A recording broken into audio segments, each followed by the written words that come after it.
Appendix operation பண்ணதுக்கப்புறம் மறுபடியும் appendix வளருமா அப்படின்னு கேட்குறாங்க. Hi, I am doctor Krishnakumar, concern laparoscopic surgeon, Prema hospital, Kaniyur, Coimbatore. Appendix once remove பண்ணிட்டோம்னா அது திரும்ப வளராது. ஆனால் அப்பெண்டிக்ஸ் பண்ணதுக்கப்புறம் சில பேர் சொல்லுவாங்க, டாக்டர் ஏற்கனவே எனக்கு அப்பெண்டிக்ஸ் பண்ணியிருக்குது, ஆனால் மறுபடியும் அப்பெண்டிக்ஸ் ஆப்ரேஷன் பண்ணணும்னு சொல்கிறாங்களே, இது என்ன ரீசன் அப்படின்னு கேட்பாங்க. இதுதான் ஸ்டம்ப் அப்பெண்டிசைட்டிஸ் அப்படின்னு சொல்லுவோம். நார்மலாக ஒரு அப்பெண்டிக்ஸ் வந்து குடல் வால் வந்து இன்ஃபெக்ஷன் ஆகிறப்போ அது வந்து இன்ஃப்ளேம் ஆகி அதோட டிப்புலையோ அதனோட பேஸ்லையோ அல்லது அதனோட பாடியில் லென்த்து சென்ட்ரல் பார்ட் இது மூணுலேயுமே எங்கே வேணாலும் இன்ஃபெக்ஷன் ஆகலாம். இதில் இந்த டிப்பில் இன்ஃபெக்ஷன் ஆகிறப்போ பஸ்ட் ஆகிறதுக்கான சான்ஸ் நிறையா இருக்குது.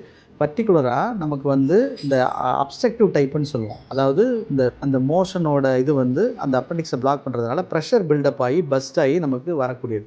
சில அப்பெண்டிக்ஸில் மாஸ் ஃபார்மேஷன் சொல்லுவோம். மாஸ் ஃபார்மேஷன் என்னென்னா, அப்பெண்டிக்ஸ் வந்து பஸ்ட் ஆகிற ஸ்டேஜோ இல்லை பஸ்ஸோ ஃபார்ம் ஆகிடுச்சு அப்படின்னா பக்கத்தில் இருக்கிற இன்டெஸ்டைன்ஸோ அல்லது ஒமண்டம் சொல்லக்கூடிய ஃபேட்டோ ஒரு நேச்சுரல் ப்ரொடெக்ஷனுக்காக எல்லாம் வந்து கவர் பண்ணி அந்த இன்ஃபெக்ஷனை அப்டமனோட ஜென்ரல் கேவிட்டிக்குள்ளே ஸ்ப்ரெட் ஆகாமல் அது வந்து ப்ரொடெக்ட் பண்ணும்.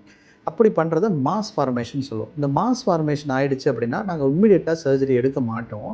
பேஷண்ட்டுக்கு வந்து கன்சர்வேட்டிவாக ஒரு ஆன்டிபயோட்டிக் கொடுத்து ஒரு கோர்ஸ் கொடுத்துட்டு அதுக்கு பெயின்லாம் குறைஞ்சி அதுக்கப்புறம் செட்டில் ஆகிட்டாங்க, கன்சர்வேட்டிவ் ரெஸ்பாண்ட் ஆகிட்டாங்க அப்படின்னா ஒரு 6 வீக்ஸ் இன்டர்வல் கேப் விட்டுட்டு அதுக்கப்புறமா நம்ம வந்து அந்த அட்டஷன்ஸ் அந்த ஒட்டெல்லாம் பிரிஞ்சதுக்கப்புறமா ஈஸியாக பண்ணுவோம். ஏன்னா அந்த டயத்தில் பண்ணுனா பவல் டேமேஜ் மற்ற குடல் வந்து டேமேஜ் ஆகிறதுக்கான சான்ஸ் நிறையா இருக்கும் அப்படின்னு சொல்லுவோம். இன்கேஸ் நம்ம கன்சர்வேட்டிவ் ட்ரீட்மெண்ட் போட்டும் அது வந்து பேஷண்ட்டுக்கு பெயின் குறையல, ஒர்சன் ஆகிட்டே போகிறாங்க அப்படின்னா கன்சர்வேட்டிவ் ட்ரீட்மெண்ட்டை ஸ்டார்ட் பண்ணிவிட்டு நம்ம ரிஸ்க் எடுத்து சர்ஜரி பண்ணி அந்த அப்பெண்டிக்ஸை ரிமூவ் பண்ணுவோம். இந்த மாதிரி டிஃபிகல்ட் கேசஸில் அப்பெண்டிக்ஸ் பண்ணுறப்போ அப்பெண்டிக்ஸை சில நேரம் முழுசாக எடுக்க முடியாது. அப்பெண்டிக்ஸில் கொஞ்சம் லென்த்து விட்டுட்டு வர்ற மாதிரி ஒரு சுச்சுவேஷன் வரும். அது வந்து because of the safety of the பேஷண்ட்டுக்கு நம்ம ஃபுல்லாக எடுத்தோம்னா பவல் டேமேஜ் ஆகிடும். கீழே இருக்கக்கூடிய மலக்குடல்னு சொல்லக்கூடிய சீக்கம் வந்து டேமேஜ் ஆச்சு அப்படின்னா ஃபிஸ்டுலான்னு சொல்லக்கூடிய ஒரு பெரிய பிரச்சனை ஸ்டார்ட் ஆகும். அந்த ஃபிஸ்டுலா வந்துச்சு அப்படின்னா மோஷன் வந்து நம்ம ஆப்ரேஷன் பண்ண காய வழியாக மோஷன் வந்துக்கிட்டே இருக்கும். ரொம்ப இன்ஃப்ளேம்டாக இருக்கிறப்போ அதை க்ளோஸ் பண்ணுறதுக்காக மேலே கொஞ்சம் விட்டுட்டு அப்புறம் பண்ணுவோம் இந்த பேஸில்.